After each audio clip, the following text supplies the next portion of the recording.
Hey everyone, Chip here. I'm a marriage and family therapist, and today we're diving into a question many women carry quietly. Why does it feel like my husband has stopped trying? Why did the man who once leaned in suddenly start leaning out? Why did the guy who used to pursue you now feel distant, reactive, or withdrawn? To understand that, we have to step inside the mind of a good man, an imperfect sinner, just like all of us, but who wants to do well and at the same time feels stuck. Let's dive in. What's going on inside his mind when you're disappointed in him? Imagine something bothers you about what he did or didn't do. He didn't help with the house. He didn't respond to your mother with graciousness. He got defensive instead of remaining present. He didn't notice what mattered to you. You come to him hoping to repair things, but instead of leaning in, he tightens up. And you think, well, if he cared, he would listen, he would try. But here's what's happening inside of him.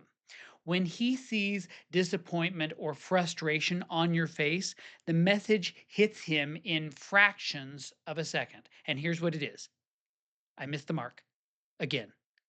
I failed her.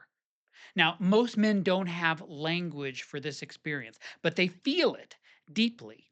He wants you to have a peaceful, happy life with him. He doesn't want conflict, but your expression tells him he has fallen short again. So he sees a limited set of options. One is he can defend himself. That's probably not going to go well. Another one is he can stonewall and turn into a rock and just kind of take the storm, or he can fire back with his own frustration.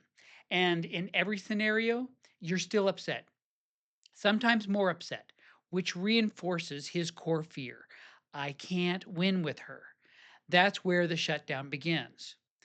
Researchers did a study with predator fish and prey fish. A clear barrier separated them. The big fish, predator fish, tried again and again to get to the little fish, and they bonked their noses into that clear barrier each time. Eventually, they just gave up. And then here's the kicker: the researchers removed the barrier, but the big fish, they still didn't try. Even with total freedom, they swam around as if the barrier remained. They had reached a place of learned defeat. Humans do this too.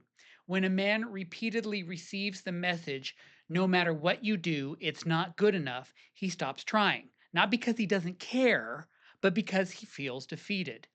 Here's what he doesn't see: behind your disappointment is a beautiful longing. Every moment of disappointment carries a deeper longing. You might want him to, say, compliment your outfit, put away the dishes, show kindness towards your family, be more present with the kids.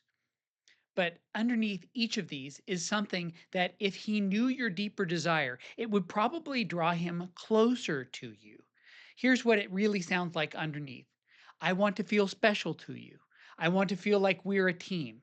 I want to know you've got my back. These longings are good. They speak to the way you're created for connection. But here's the challenge: men don't naturally interpret hints or subtle cues. Most of us need clarity and explicit communication, which brings us to something important. Being direct feels hard for many women. Some of you grew up in families where messages were implied, not spoken. Conflict was avoided. Needs were hinted at, not named. Disappointment was expressed kind of sideways, not directly. But being explicit about what you want feels uncomfortable, maybe even too much. And here's the good news: men often experience directness as relief, not pressure. When you clearly name the need and the meaning behind it, you're not nagging, you're guiding. Here's something you could say: Hey, when we're going out, it means a lot to me when you notice what I'm wearing. It helps me feel chosen and seen by you. Could you tell me something you like about my outfit before we leave tonight? That's specific, it's kind, and it tells him what matters and why. And yes, you'll likely need to say it again later. That's okay. Does it feel forced? Like you're making him compliment you? Like if he really cared, none of this would be necessary? I get it. And that might be true if you were in a relationship with someone exactly like you. but you're building something with someone who takes in stimuli and processes things differently than you do.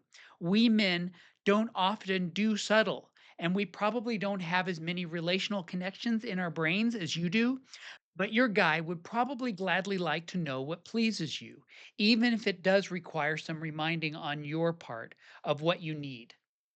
As you graciously give encouragement to your guy, I want you to appreciate progress, not perfection. Here's one of the most important shifts you can make. Decide what amount of improvement you're willing to cheer for out loud ahead of time. Are you expecting 100% improvement overnight from your guy? Or is 20% okay? Or 30%? Even a small start. Let's say your friend was learning how to line dance. You went out with your girlfriend's line dancing.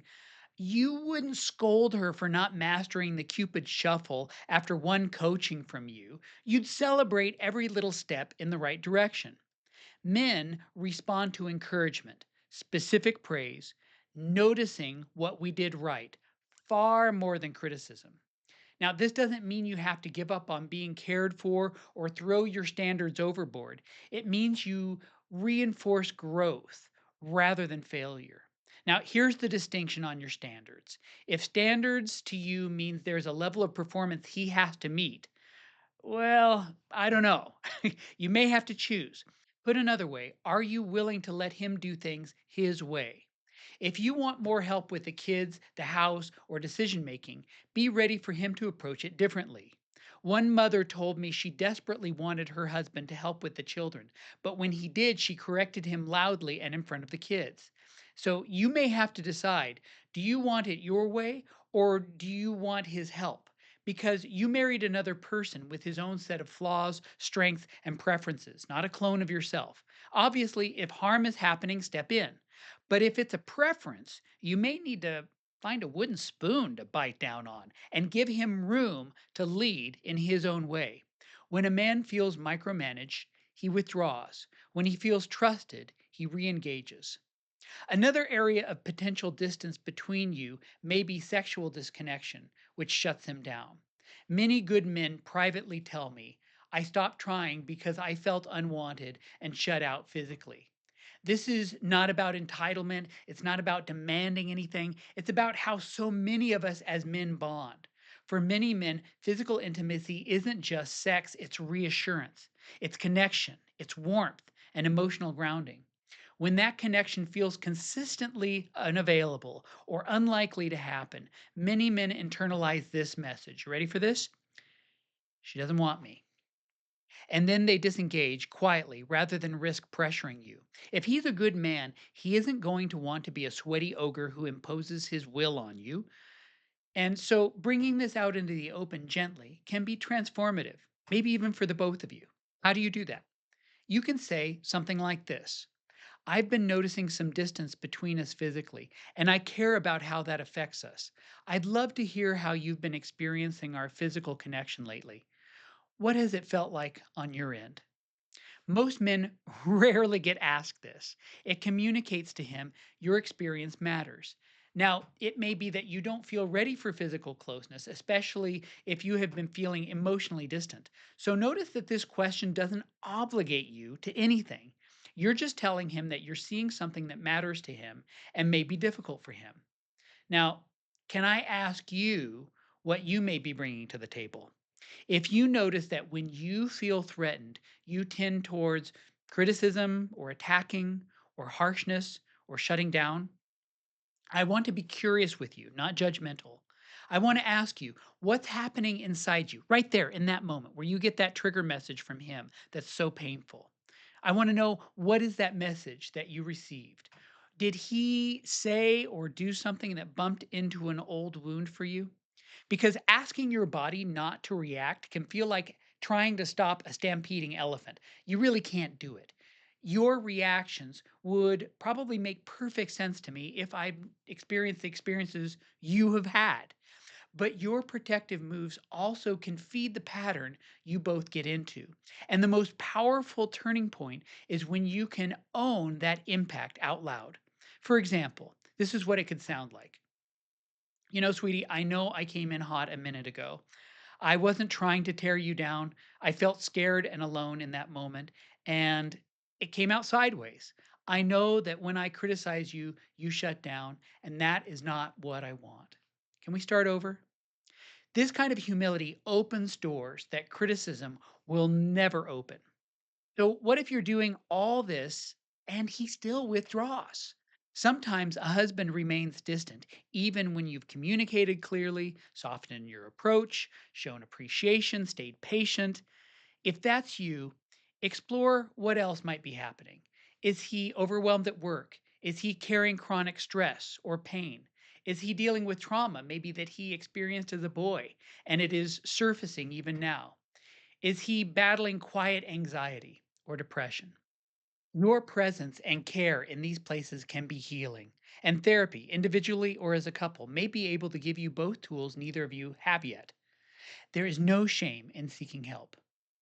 Your longings to remain important to your guy are good. His desire to not fail you is also good.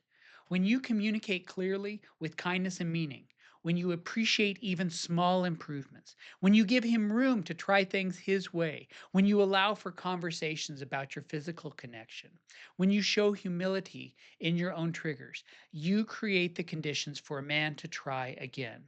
Most good men will try again once there's a path where they're not guaranteed to fail. You deserve closeness.